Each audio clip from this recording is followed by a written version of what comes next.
You know, I really didn't expect him to be awakened, like at all. This is really, really sudden for them to just throw another awakened special hero at us.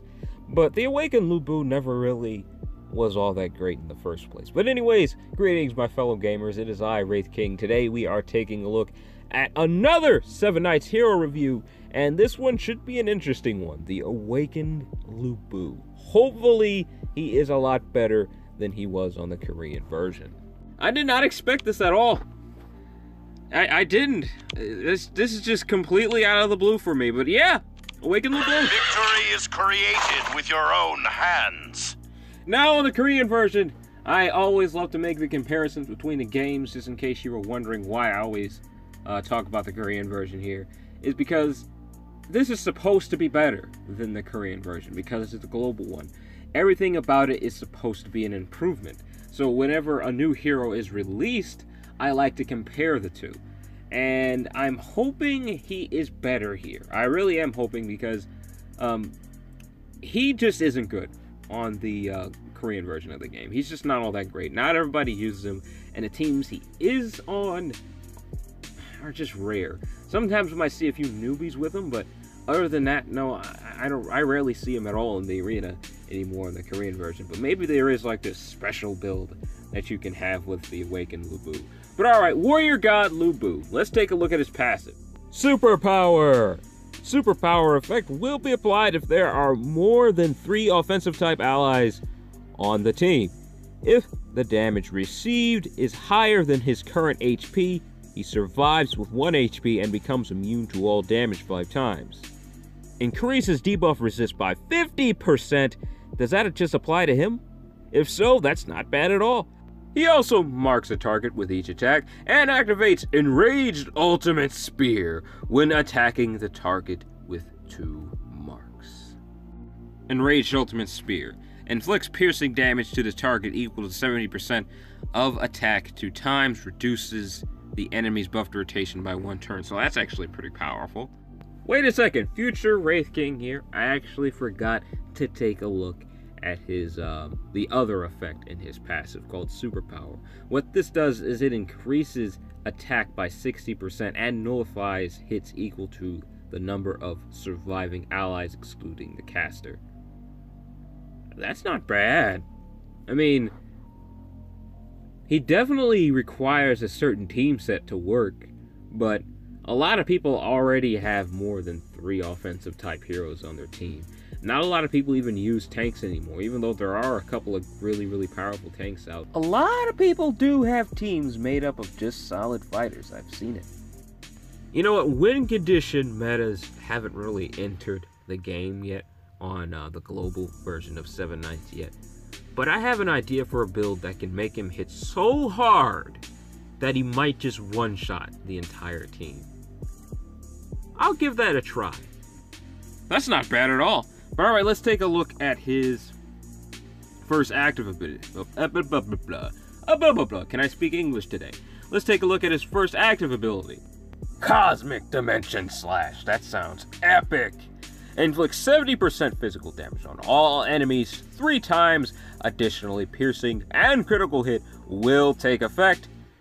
Decreases any hit shield buffs by 3 hits. Yeah. Nah. I really was wishing this for a straight up debuff. But you know, there are so many freaking void shields in the meta right now. I'm actually feeling okay about this. I really am. I've learned to accept the void shield debuff thing. I am really accepting it now.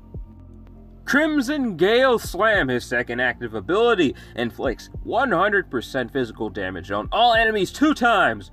Offsets enemies' defense, reduces the enemy's buffed rotation by 3 turns. There goes some straight up debuff.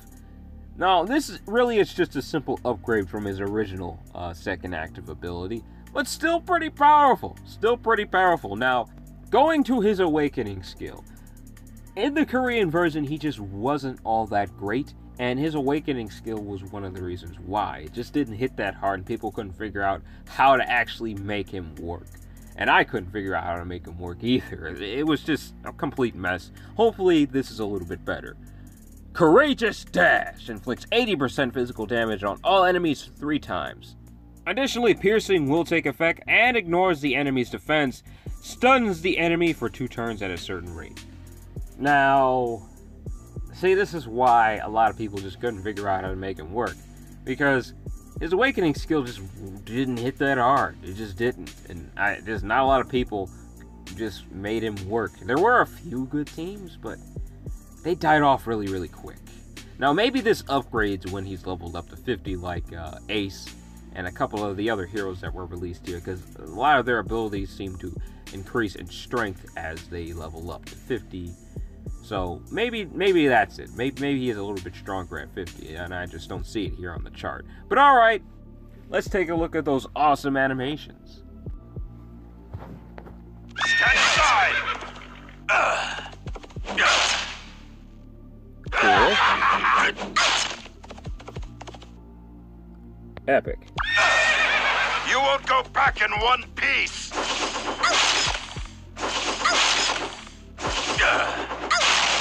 Nothing really new there. Only I rule the field of battle. Yeah, nothing different there, but take a look at his awakening skill. It looks really cool. No one will be left alive.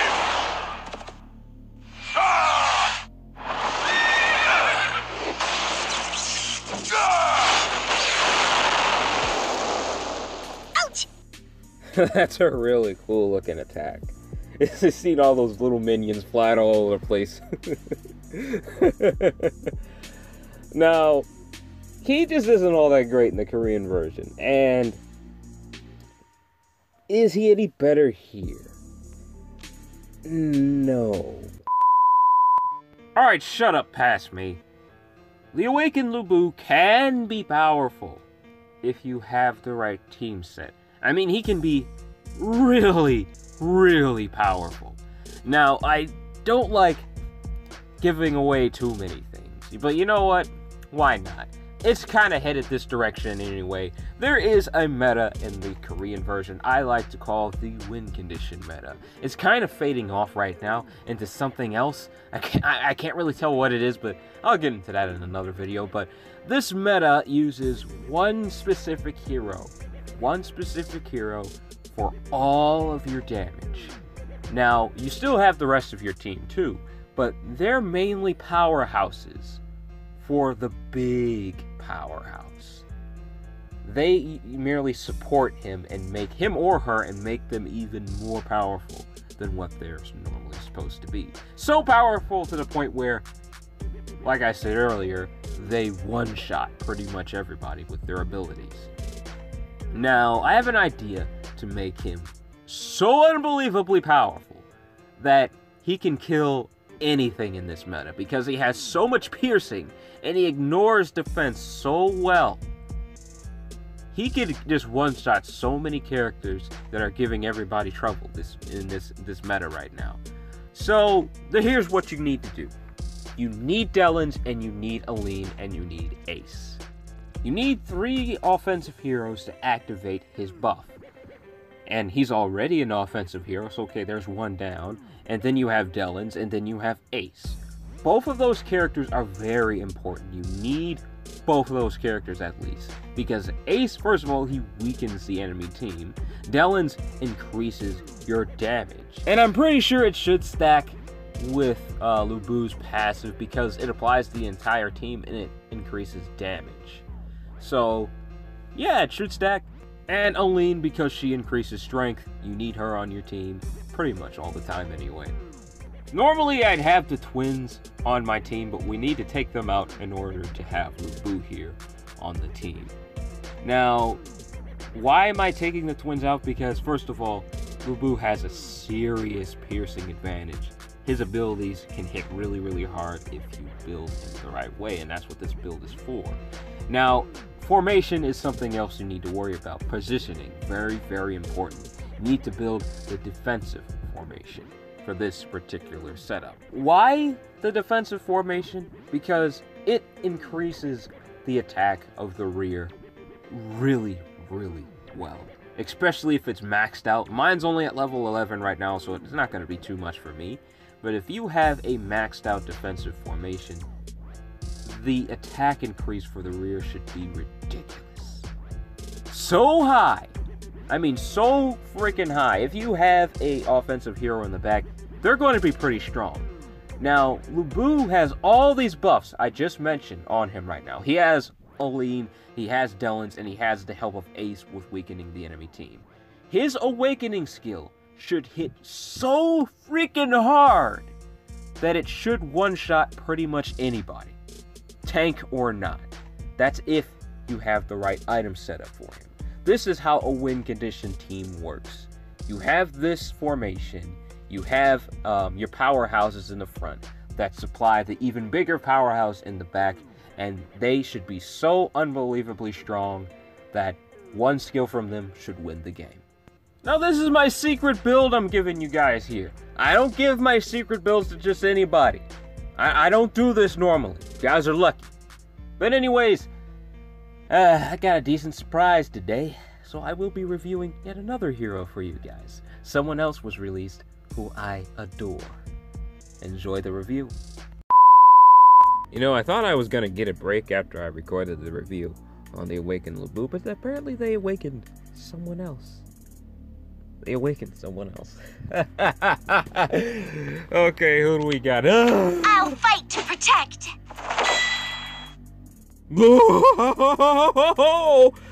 Nobody told me she was awakened today. She was pretty great on the Korean version, actually.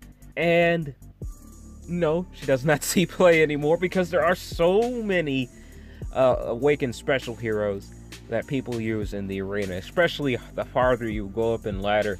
Everybody just uses like level 50 max special heroes. So as good as she actually is, just as a regular hero, she's actually fantastic. She just doesn't see play because there are just so many special heroes that do what she can do better.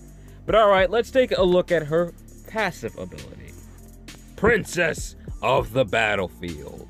For one hit, damage received will not exceed 20% of her max HP. She becomes agile. All allies become immune to poison and formation changes. Decreases defense of all enemies, by 60%. That would suck if it was all allies. Now what does agility do? When attacked multiple times, receives damage one time and the rest will miss. Alright, pretty good passive, Now I am almost 100% sure someone will come up with this crazy build with her that's just ridiculous.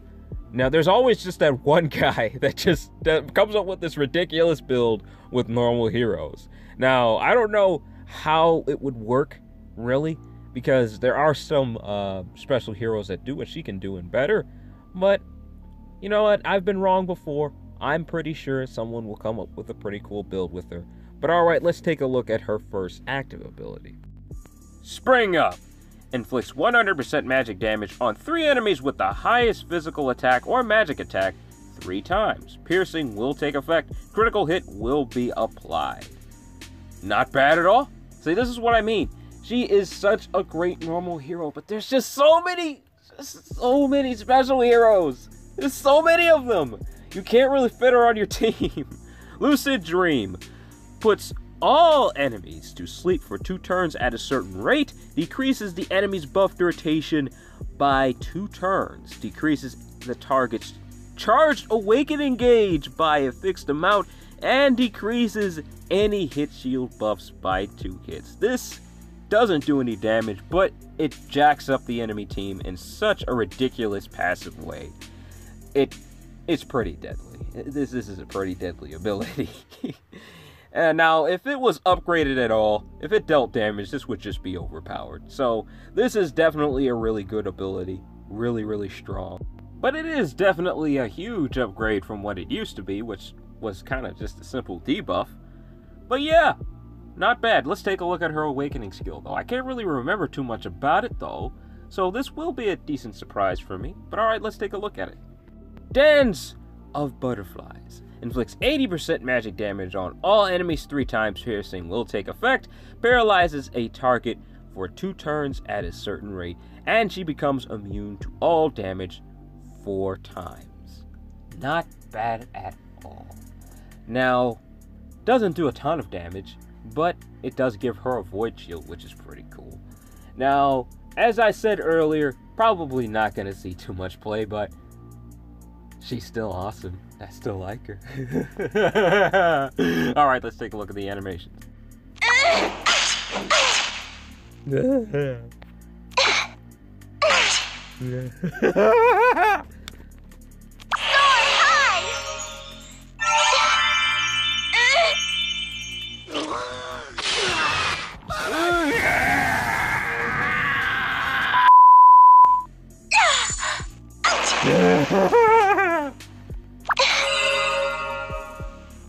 I'll send you to the butterfly's dream! Dance of butterflies! Dispel the darkness! Ouch! Ouch! Ouch! Ouch!